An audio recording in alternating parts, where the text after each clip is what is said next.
I'm Laura Bonatesta, and coming up on WVU News, I'll take you to the area courtroom where instead of prison sentences, people are getting second chances.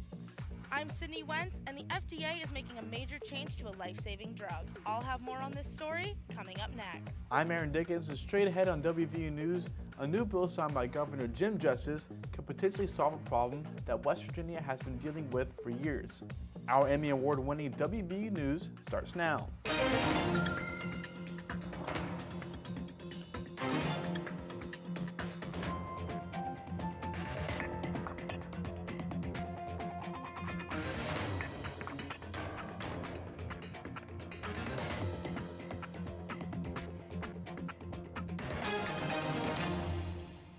West Virginia faces one of the highest rates of overdose deaths in the country, but a new bill will direct how a lawsuit settlement fund can help.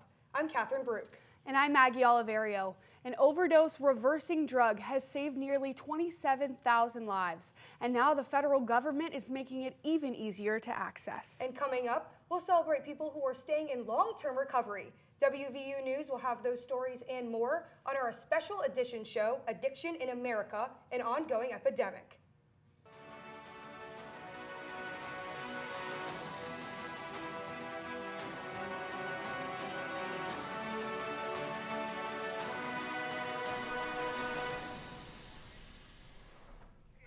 Across the country, billions of dollars are coming into local and state government to increase recovery treatment resources. That's right, Maggie. The money is coming from settlements of major lawsuits. Legislative reporter Aaron Dickens joins us now to tell us more. Aaron? Thanks, Maggie and Catherine. West Virginia has received nearly $572 million from those settlements, and the new law will make sure the money is spent on treatments we know work. Senate Bill 674 creates the West Virginia First Foundation, a nonprofit that will decide how the state will spend millions of dollars that are meant to help combat the opioid epidemic. State and local governments are receiving money now from lawsuits against opioid manufacturers, distributors, and pharmacies. Senate Bill 674 establishes the West Virginia First Foundation, a nonprofit with a governing board of 11 people who will help decide how those funds will be spent. West Virginia Delegate Minority Leader Doug Scaff says it's going to finally improve on the statewide epidemic that has been happening for years. Listen, it was a real crisis for so many years, and it still is. The opioid crisis is not going to go away. We have to do whatever we can to make people become a productive member of society.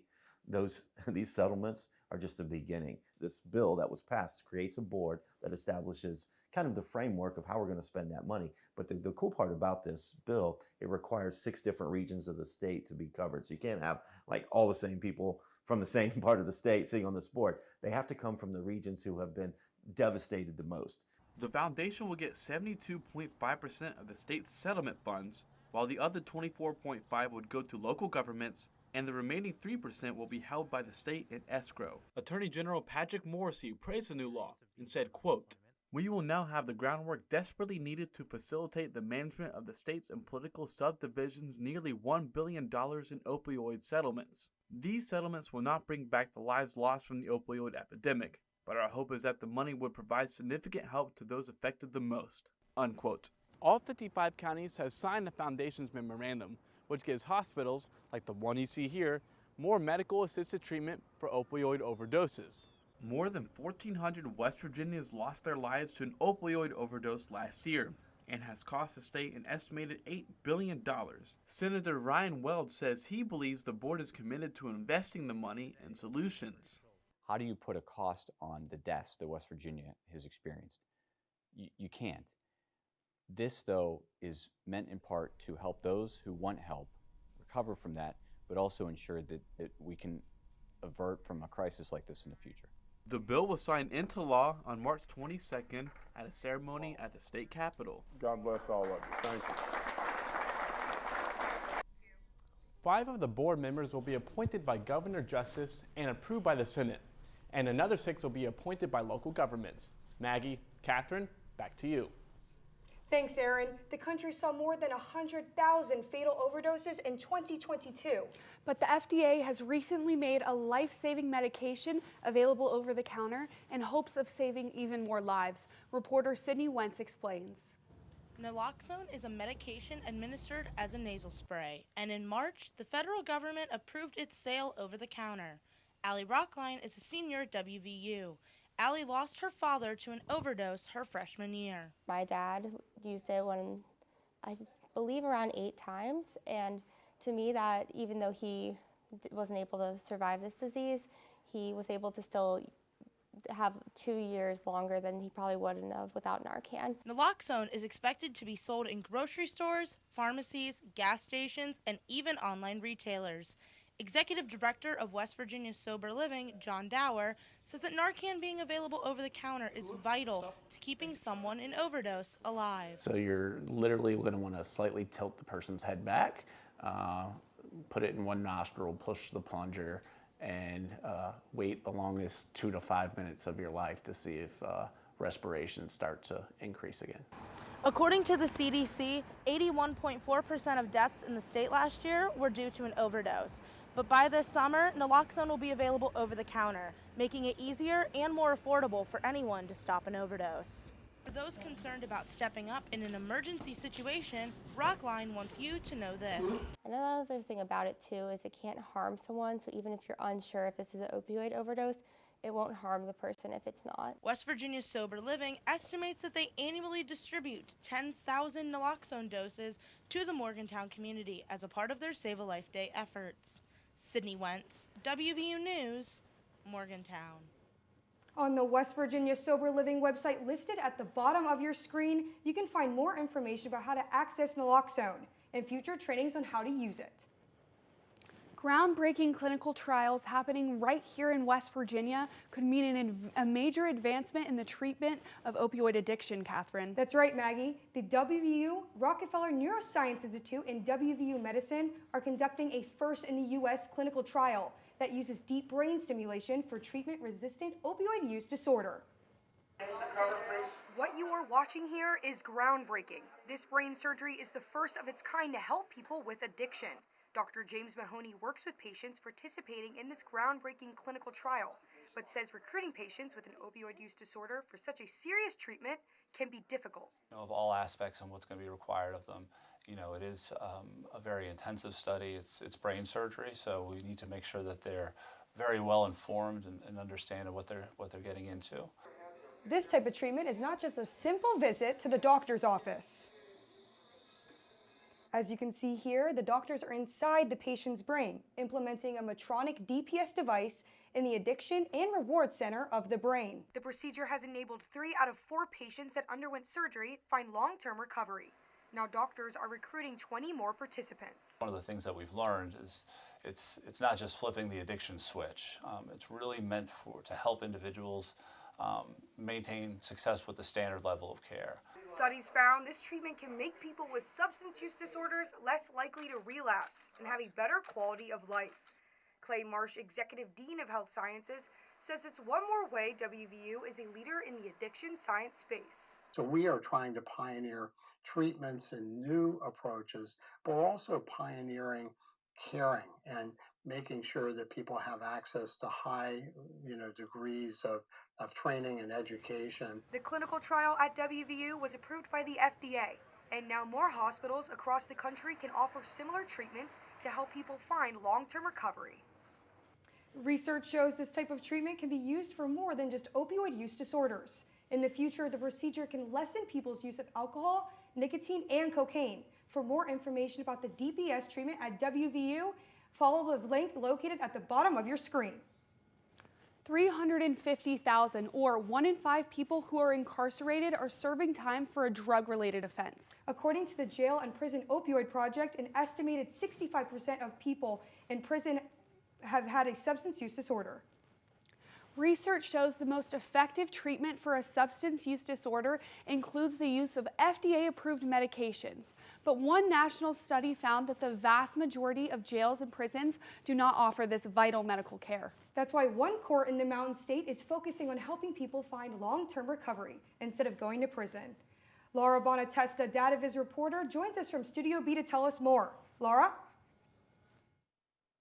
Thanks, Maggie. Catherine. The Northern District of West Virginia's Federal Drug Court program is the first of its kind in the state. There, a community of people help those convicted of nonviolent drug offenses access the treatment they need, find employment, and even secure housing. When Cassandra Rickman first came to the federal drug court program in 2017, she never thought she'd find long-term recovery. At the time, she was struggling with severed relationships, mental health, self-worth, and a substance use disorder. But now upon her graduation, she is celebrating her accomplishments, which include reconnecting with family, obtaining joint custody of her children, and living 29 months in recovery. It takes people time to get better, and nothing that I have accomplished in the past year and a half, 2 years would not have been possible if somebody would not have given me another chance. So, and I just want people to remember that. People are going to mess up. People are going to get sick. They're going to make mistakes, but that doesn't mean it's over for them. The community-based team helps participants meet basic needs, get treatment, and address underlying factors that may lead to substance use. And people who complete the program can receive shorter sentences, reduced charges, or dismissal of their indictment, which federal judge Michael Alloy says gives people like Rickman both hope and second chances. And it's an interaction to change someone's life for the better. And when you do that, and they go out and they become good citizens and good mothers and good daughters and good granddaughters, and then do the work that she does, the recovery work, and the lives that she affects, I mean, what is a greater result than that?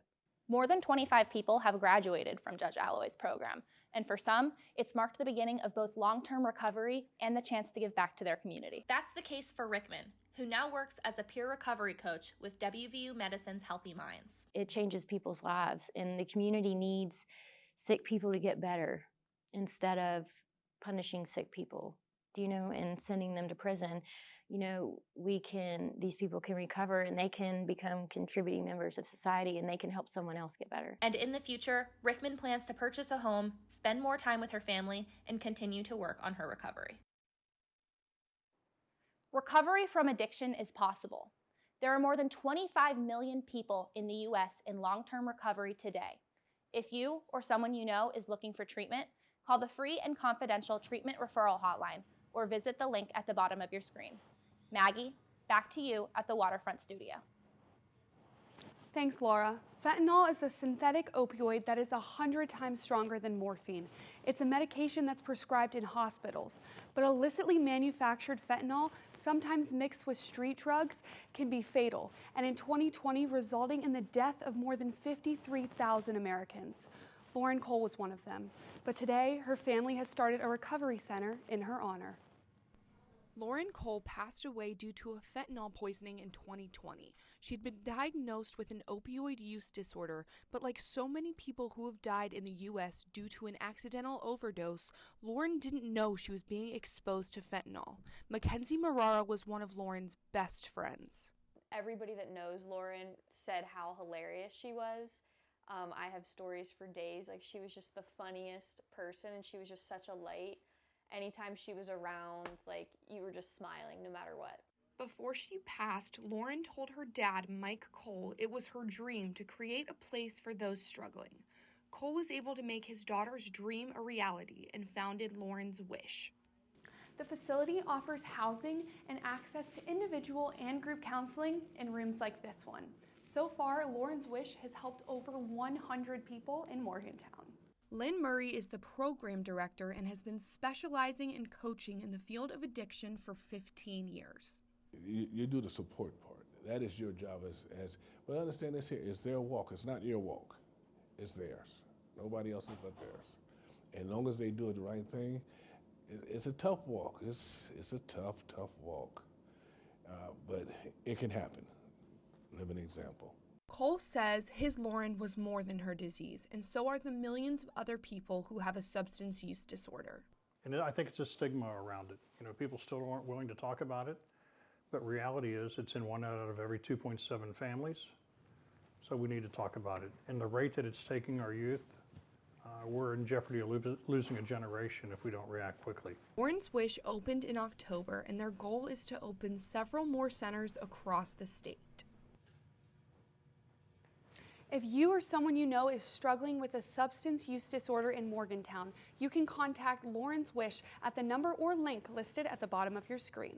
Coming up, if you have a teenager who vapes, you should be concerned about their exposure to more than just nicotine. In 2021, 75% of college students who use tobacco products reported using e-cigarettes or vapes sold at shops like this. I'm Kaylee Riccatelli, and coming up on WVU News, I'll tell you how vaping can affect your health. Coming up on WVU News, I'm Zach DeLuca, and I'll take you to an event on campus where students are celebrating recovery with outdoor activities like yoga.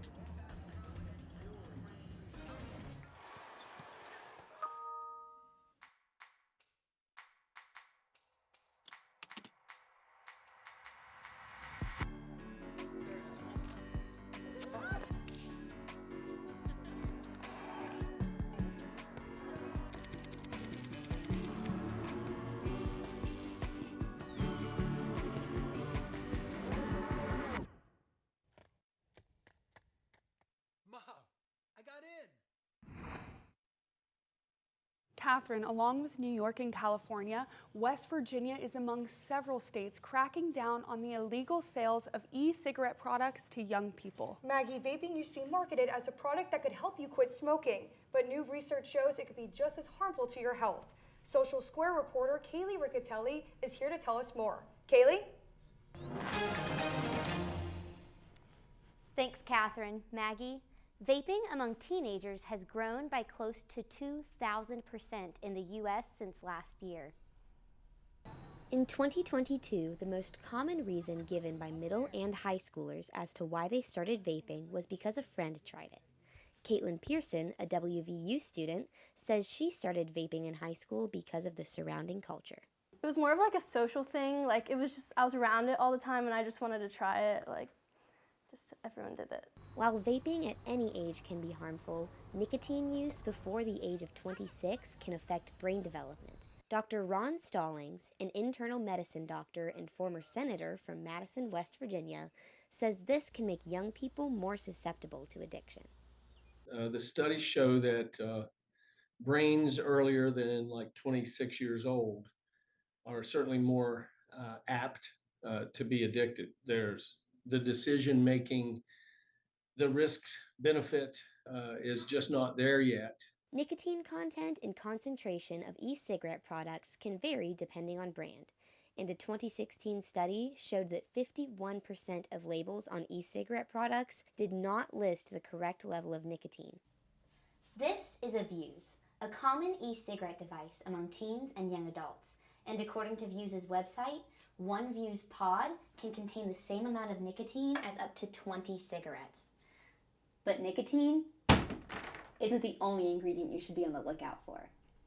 The liquid in e-cigarettes does contain water and nicotine, but it can also contain heavy metals like tin and lead, ultrafine particles, and cancer-causing flavoring chemicals.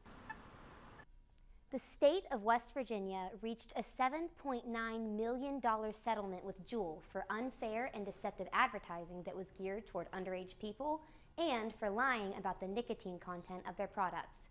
If you or someone you know needs help with vaping, call the West Virginia Tobacco Quit Line number at the bottom of your screen. Catherine and Maggie, back to you. Thanks, Kaylee. Catherine, playing video games can actually improve our mental well-being.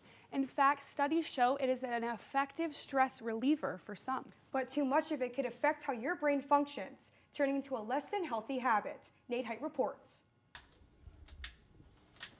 Devin Lionheart is a member of WVU's esports team, and he says he's struggled with excessive video game playing in his life. No one was really telling me that what I had was a disease. They were just telling me that what I was doing was unhealthy and that I should try to manage it like I manage everything else in my life, you know.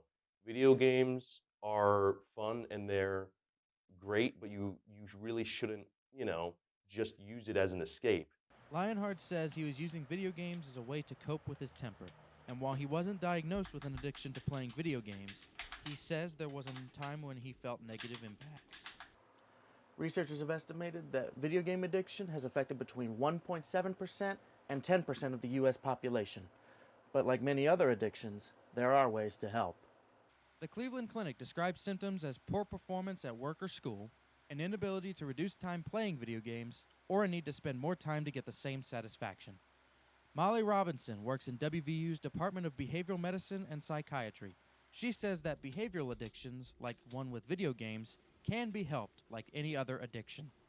Because the behavioral addiction follows that same mesolimbic pathway as our substance use disorders, we do have certain behavioral therapies and medication treatments that we can use that would work for both types of addictions. According to a study in 2020, nearly 58% of Americans play video games. Nice. And WebMD states that video games can be good mental stimulation and a stress reliever. Lionheart has some advice for people who are worried about how much they're playing video games. I would say that I've been through a lot of the same. I know what it's like. But what you have a lot of choices and you have a lot of things you can do to make it better. And the reason why I am where I am now is because I chose to take my love and passion for video games and try to push it in my career. He says now that he knows the warning signs, he knows when to ask for help. Nate Hyde, WVU News, Morgantown. According to the Substance Abuse and Mental Health Services Administration, engaging in social activities can help people in recovery maintain their sobriety because they join a community of support. And Catherine, an organization here at WVU has created that community for people in recovery and their allies. Reporter Zach DeLuca has more. Whether tie-dyeing shirts or participating in outdoor yoga, students across campus showed their support for WVU Collegiate Recovery during this week-long recognition. This year marks the 13th since the founding of the Association of Recovery in Higher Education, and Director Olivia Pape couldn't be more proud to be involved. I love the energy of the students. I love getting to play a small role in helping people, whether that's just find support that they need, come back to school, build a sense of community, find their purpose while they're here. Any little piece I get to play in that is super rewarding. WVU's Collegiate Recovery team is made up of students like Jeffrey Seabury, who is the graduate assistant for the program. Whether the members came for recovery or to be recovery allies, everyone feels the camaraderie this program creates. I think that is the most important part of the Collegiate Recovery program is the community that we offer. Whether you're in recovery or not, you can come and get plugged in and, have fun and meet other students and, just really enjoy your time on campus. WVU Collegiate Recovery is one of 152 college recovery programs nationwide, according to the Association of Recovery in Higher Education. This network of support and recognition means Pape is hopeful for how the program can reach more people in the future. This is the first semester, really, since I've been in this role for 3 years, that when my students go out doing tabling outreach and they say, hey, have you heard of Collegiate Recovery? The majority of people say, yes, I have. For those looking for support in their recovery on campus, you can visit Serenity Place downtown. Zach DeLuca, WVU News, Morgantown. The WVU Collegiate Recovery Program supports students in recovery by promoting a healthy, balanced, and meaningful life. For more information, visit the link listed at the bottom of your screen. Coming up after the break, we learn more about a hobby associated with sports that can turn into something much more serious for some. I'm Sean Loudermilk. Do you enjoy sports gambling? Coming up on WVU News, I'll tell you how a hobby could turn into an addiction. Americans have wagered over $200 million on sports bets since 2018. I'm Andrew Nagowski, and I'll show you how a device like this one can possibly turn a hobby into an addiction. At WVU, an education is more than just a diploma. It's about the journey along the way. From your first week of class to your last, we offer a college experience with top-tier R1 research, one-of-a-kind traditions, and top-ranked academic programs, all designed to land you your dream job and not break the bank. Here, we reward hard work and work hard to support you, because we're all in this together. This is WVU. This is home.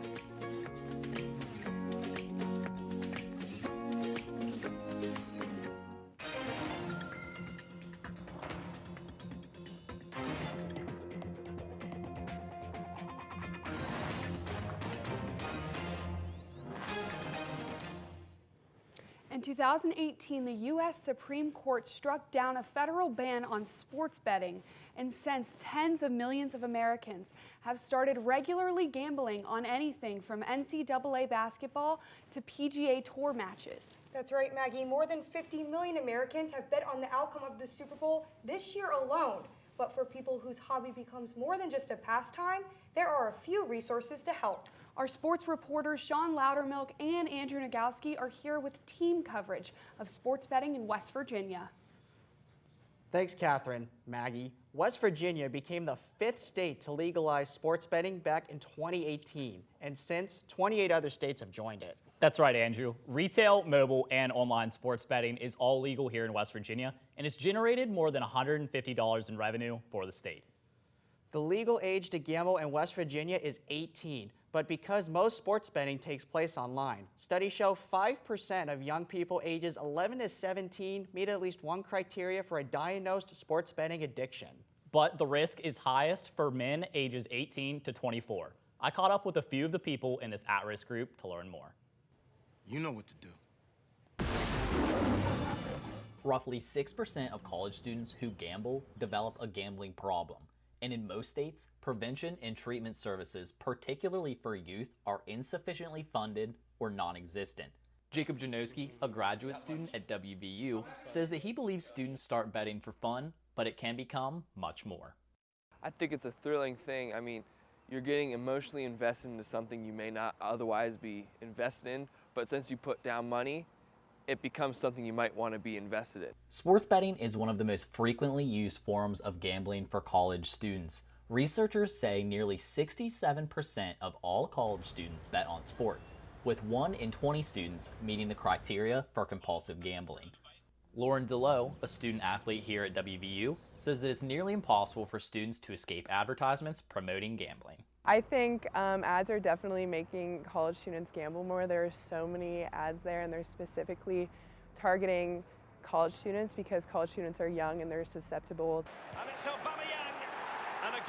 Sports gambling can take a different form as well. In several different competitive online sports games, such as Madden, FIFA, and NBA 2K, a concept known as loot boxes exists, urging players to spend extra money on virtual currency for the chance to earn better players.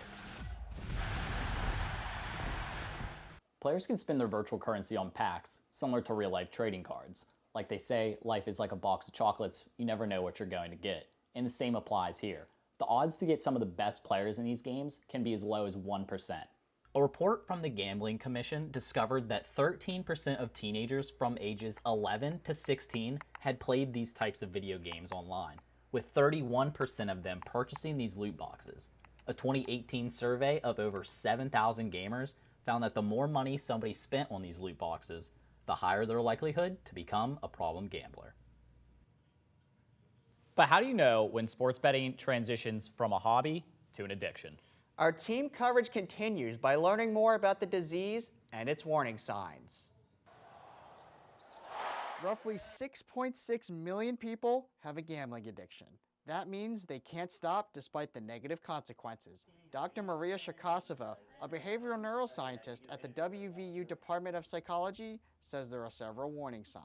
So those would be things like loss chasing, or escalating betting, or preoccupation with gambling, kind of, it taking over a person's life, spending more than a person can really afford to lose. Disordered gambling can deplete people's savings, damage personal relationships, and result in troubles at work. Thanks to the advent of online sports betting, it is incredibly easy to place a sports bet. All you have to do is go to a sports betting website like DraftKings and put in your information like your name, address, and social security number. Then you're just a few clicks away from making a bet. Shirkasova says that ease of access has increased the number of people who are regularly gambling. But if it becomes more than a hobby, Shirkasova says there are treatments available. So locally, for example, in Morgantown, there is Problem Gambling Health Network of West Virginia. I guess that's more in the States. So there's a 1-800 number that the people can call if they're experiencing problems. So this organization organizes a support group in Morgantown. She encourages people to seek out help if they need it. Call the number at the bottom of your screen if you or someone you know is looking for help for a gambling addiction. Maggie, Catherine, back to you. Thanks, Andrew. Sean, that's going to do it for this special edition of WVU News. I'm Catherine Brew. And I'm Maggie Oliverio. You can visit us online on our website or watch our shows on YouTube. And please, follow us and our reporters on Twitter. Thanks for watching. We'll see you next time.